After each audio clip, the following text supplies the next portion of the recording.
మీరందరూ వచ్చినారని మేమందరం వచ్చినాం. ఖాళీగా కనిపిస్తున్నారు. ఉన్నారు కానీ కుర్చీలు ఖాళీగా ఉన్నాయి. మొత్తం రానట్టుగా అనిపిస్తారు. ఇటుకు పోయి రాయిందని.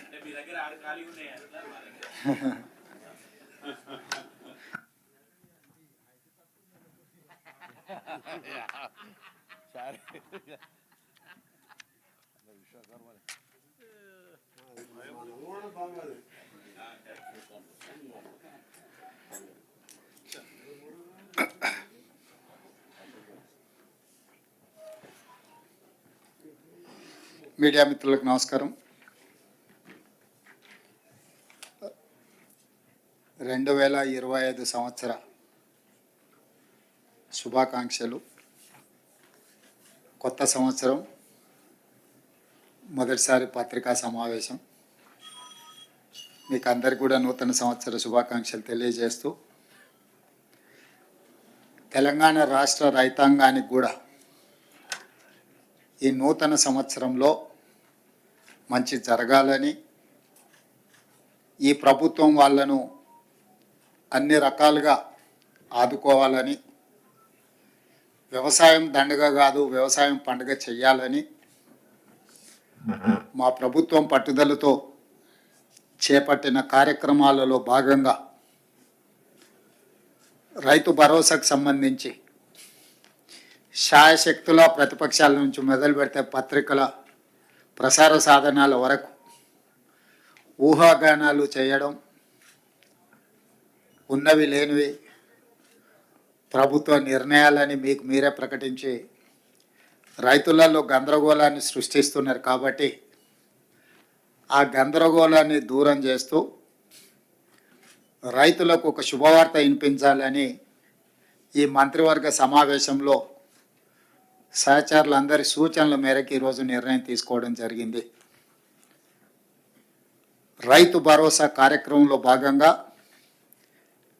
వ్యవసాయ యోగ్యమైన భూములన్నింటికి రైతు భరోసా పథకం కింద నిధులను ఇవ్వడం జరుగుతుంది. గత ప్రభుత్వం రైతు బంధు పథకంలో భాగంగా సంవత్సరానికి 10,000 ఇస్తే, మా ప్రభుత్వం ప్రజాపాలనలో రైతులందరికీ సంవత్సరానికి 12,000 రూపాయలు ఇవ్వాలని నిర్ణయం తీసుకున్నది. అదేవిధంగా భూమి ఉన్న రైతులకు రైతు భరోసా పథకం కింద వ్యవసాయ యోగ్యమైన ప్రతి ఎకరాకు 12,000 రూపాయలు ఇస్తున్నప్పుడు, తండాలలో, గూడాలలో, మారుమూల పల్లెల్లో ఉన్న భూమి లేని వ్యవసాయ రైతు కుటుంబాలు, భూమి లేకపోవడం ఒక శాపము, ప్రభుత్వం మమ్మల్ని ఆదుకోకపోవడము ఇంకొక శాపము అన్నట్టుగా పాదయాత్రల సందర్భంగా అటు భట్టి విక్రమార్క గారికి కానీ నాకు కానీ ఈ మధ్యకాలంలో మా మంత్రివర్గ సహచరులు పర్యటనలకు వెళ్ళినప్పుడు దృష్టికి తీసుకురావడం జరిగింది.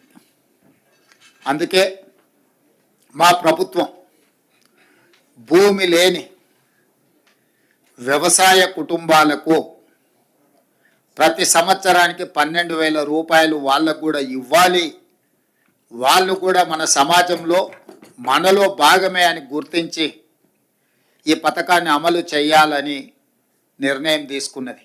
ఈ పథకానికి ఇందిరమ్మ ఆత్మీయ భరోసా పథకం అని చెప్పి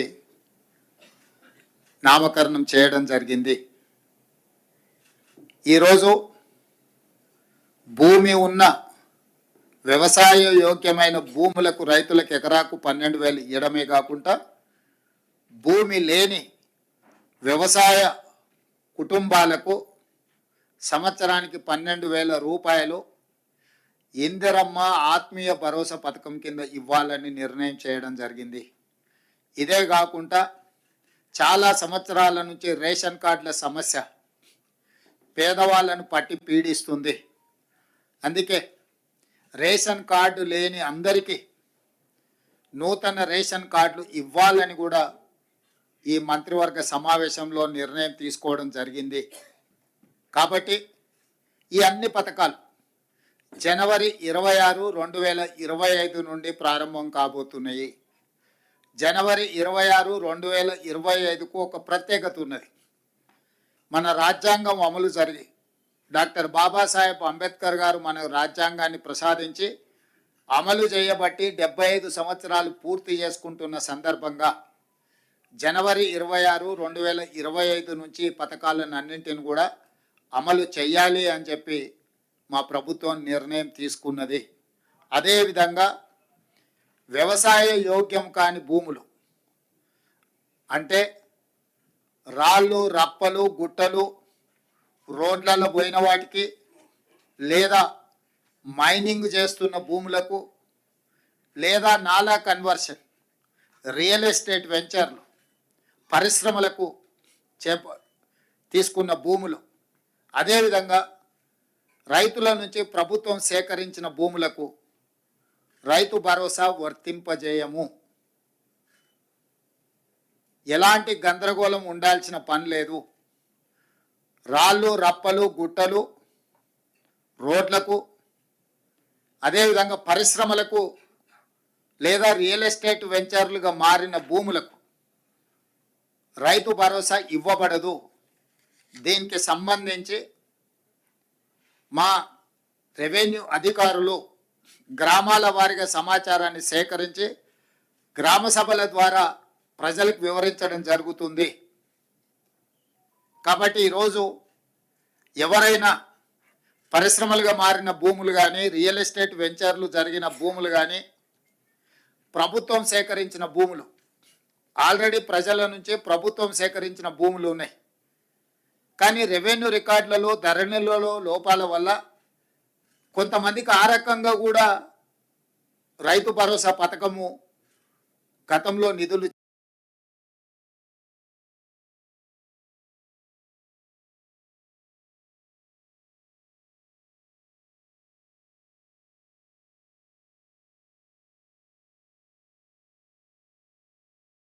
చేరినాయి. కాబట్టి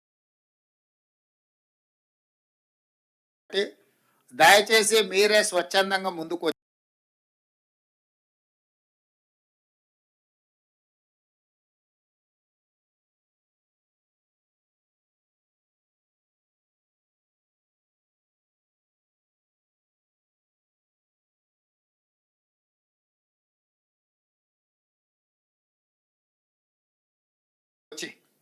ప్రభుత్వానికి ఆ వివరాలు అందించడం ద్వారా ప్రభుత్వానికి సహకరించాల్సిందిగా వాళ్ళందరికీ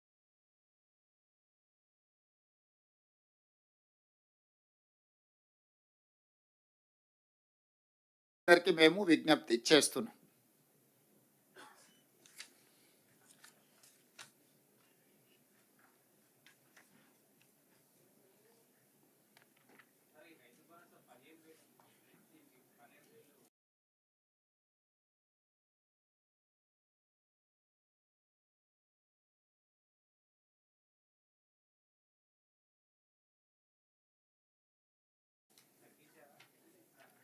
పెంచినాం, 10,000 నుంచి 12,000కి పెంచినాం. ఇప్పుడు వెసులుబాటును, ఆర్థిక పరిస్థితులు, మనకున్న వెసులుబాటును బట్టి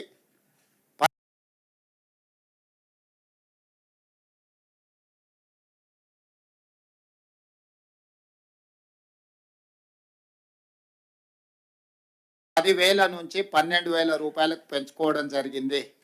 అదేవిధంగా భూమి లేని వ్యవసాయ కుటుంబాలకు కూడా ₹12,000 ఇవ్వాలని నిర్ణయించుకోవడం జరిగింది. ప్రభుత్వానికి ఉన్న ఆదాయ వనరులను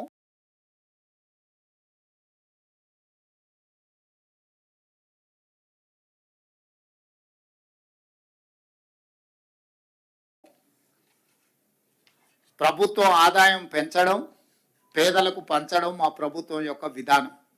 ఎంత వెసులుబాటు ఉంటే అంత వెసులుబాటుతోటి రైతులకు మేలు చెయ్యాలన్నదే మా ఆలోచన.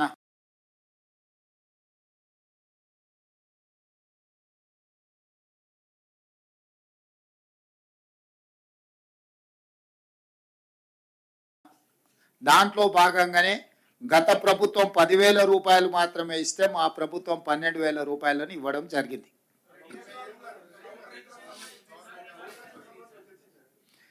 ఆ విషయాల మీద గతంలో చాలా చర్చలు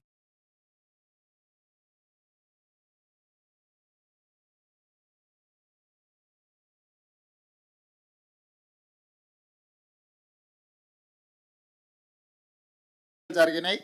ఇప్పుడు ఎందుకు అని అంటే జనవరి 26 నుంచి అమలు చేయాలి కాబట్టి ఇప్పుడు ఉన్న సమాచారం మేరకు అధికారుల దగ్గర ప్రభుత్వం దగ్గర ఉన్న సమాచారం మేరకు రైతు భరోసా పథకము రైతు ఇందిరమ్మ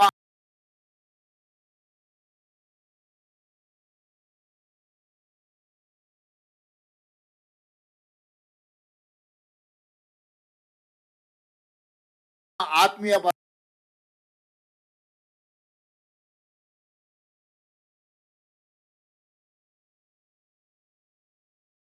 భరోసా పథకాన్ని అమలు చేయాలని ఈ మంత్రివర్గం నిర్ణయం తీసుకున్నది.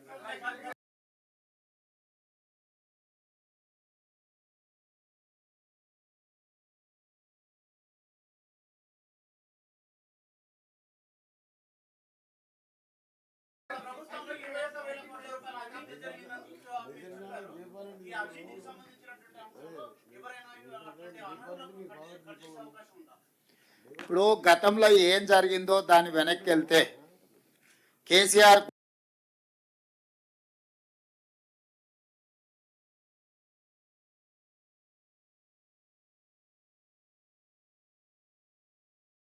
కుటుంబము 1000 సంవత్సరాలు జైలు శిక్ష అనుభవించాల్సి వస్తుంది.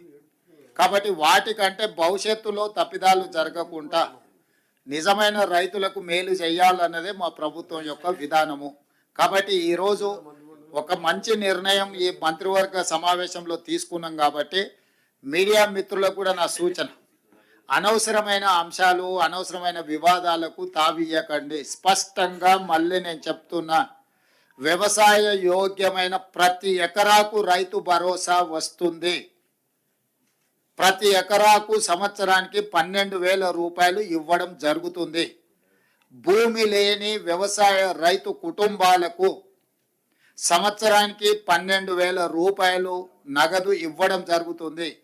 ఆ పథకం పేరు ఇందిరమ్మ ఆత్మీయ భరోసా. రేషన్ కార్డులు జనవరి 26 నుంచి రేషన్ కార్డులు లేని వాళ్లకు రేషన్ కార్డులు ఇవ్వడం జరుగుతుంది. 3 అంశాల మీద ఈ మంత్రివర్గంలో సానుకూలమైన ప్రజలకు ప్రయోజనం చేకూర్చే నిర్ణయాలు తీసుకున్నాము.